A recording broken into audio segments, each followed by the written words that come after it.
नमस्कार, lucky section संस्थान के YouTube चैनल पर एक बार पुनः आप सबका स्वागत है। आज हम जिस विषय पर चर्चा कर रहे हैं वह हमारे BA first semester, BSc, BCom और BBA सेकंड सेमेस्टर यानी अनिवार्य हिंदी का एक टॉपिक है जिसका नाम है विशेषण। आप सब जानते हैं कि संज्ञा और सर्वनाम शब्दों की विशेषता बताने वाले शब्द को विशेषण कहते हैं जी।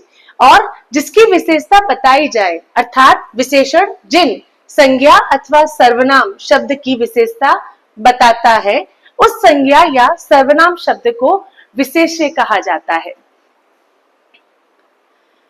अब प्रविशेषण भी एक शब्द है जिसका अर्थ होता है वे शब्द जो विशेषण की भी विशेषता बताए। जैसे यहाँ एक वाक्य है, अंशु बड़ी होशियार है। होशियार विशेषण शब्द है, लेकिन इस शब्द की भी विशेषता है कि वो बड़ी होशियार है, तो ये प्रविशेषण है। ठीक उसी प्रकार लोमड़ी बहुत चतुर है। चतुर विशेषण शब्द है, लेकिन इस चतुर शब्द की विशेषता जो शब्द बता रहा है अर्थात बहुत, ये प्रविशेषण है।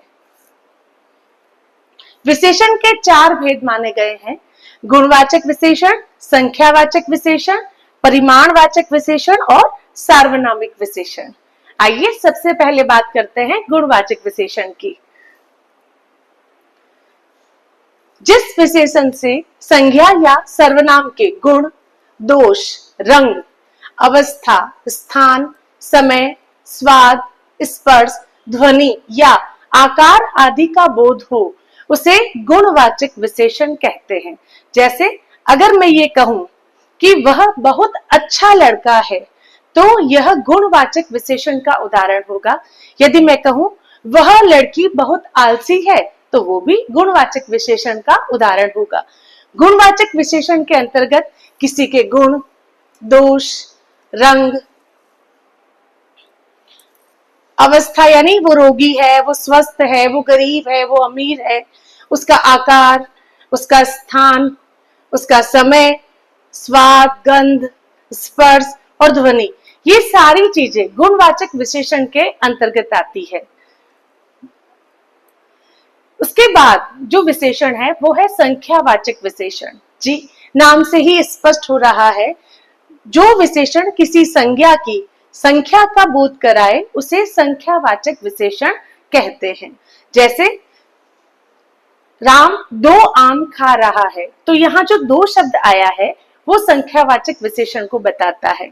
संख्यावाचक विशेषण 2 प्रकार के हैं, निश्चित संख्यावाचक विशेषण, अनिश्चित संख्यावाचक विशेषण।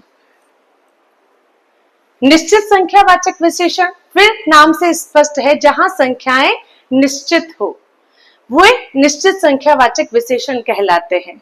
अब इसके अंतर्गत गणनावाचक शब्द भी आते हैं, जैसे 1, 2, 3। इसमें क्रमवाचक शब्द भी आएंगे, जैसे पहला, दूसरा, तीसरा, चौथा, इस प्रकार। इसमें आवर्तीवाचक शब्द भी आएंगे, जैसे दुगुना, तिगुना, इकहरा, दोहरा। और इसमें समूहवाचक शब्द भी आएंगे, जैसे दोनों, पांचों, सातों। इनमें से किसी भी संख्यावाचक विशेषण से कोई वाक्य बनता है तो वो इसका उदाहरण बन जाएगा। जैसे मेरे 4 मित्र है, ये जो 4 यहाँ पर आया है अर्थात ये संख्या को बता रहा है, तो ये संख्यावाचक विशेषण है, और वो भी कैसी, निश्चित संख्यावाचक। व्यापार में मुझे चौगुना लाभ हुआ, चौगुना अर्थात संख्यावाचक है, तो ये संख्यावाचक और निश्चित संख्यावाचक विशेषण का उदाहरण है। मेरा घर 10वीं मंजिल पर है, उसने सरलता से 7 समुद्र पार कर लिए। ये सारे उदाहरण निश्चित संख्यावाचक विशेषण के हैं। उसके बाद आता है अनिश्चित संख्यावाचक विशेषण।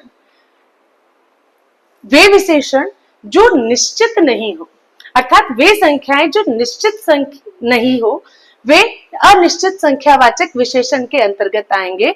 जैसे कुछ घर कच्चे हैं। अब कुछ, इसमें कोई निश्चित संख्या नहीं है, यहाँ पर कुछ है जो अनिश्चित की ओर इशारा करते हैं। कक्षा में कुछ लड़के बैठे हैं। कल आंधी में कई पेड़ उखड़ गए। मेरे पास बहुत टॉफियां हैं।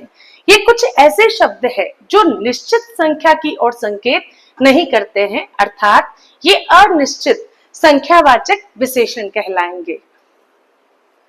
संख्यावाचक विशेषण के बाद हम बात करते हैं परिमाणवाचक विशेषण की। परिमाण अर्थात नाप तोल से संबंधित जो विशेषण अपने विशेष्य की मात्रा या परिमाण के विषय में जानकारी देते हैं उन्हें परिमाणवाचक विशेषण कहते हैं। नाप तोल के बारे में जब बताया जाए तो वो परिमाणवाचक विशेषण के अंतर्गत आएगा। जैसे 2 किलो आलू, अब यहाँ 2 किलो जो शब्द है अर्थात वो नाप तोल से संबंधित है। 4 लीटर दूध, तो यहाँ पर जो लीटर शब्द है वो नाप तोल से संबंधित है। थोड़ी सी चीनी, बहुत गर्मी, ये सारी चीजें नाप तोल से यानी परिमाण से संबंधित है, अर्थात ये परिमाणवाचक विशेषण के उदाहरण हैं। लेकिन परिमाणवाचक विशेषण के भी 2 भेद माने गए हैं, निश्चित परिमाणवाचक विशेषण और अनिश्चित परिमाणवाचक विशेषण। निश्चित का मतलब पुनः वह जो निश्चित माप तोल की ओर संकेत करे। जैसे मुझे 5 मीटर कपड़ा चाहिए, निश्चित है कि मुझे 5 मीटर कपड़ा चाहिए, वाला 10 लीटर दूध, निश्चित परिमाण की ओर इशारा किया गया।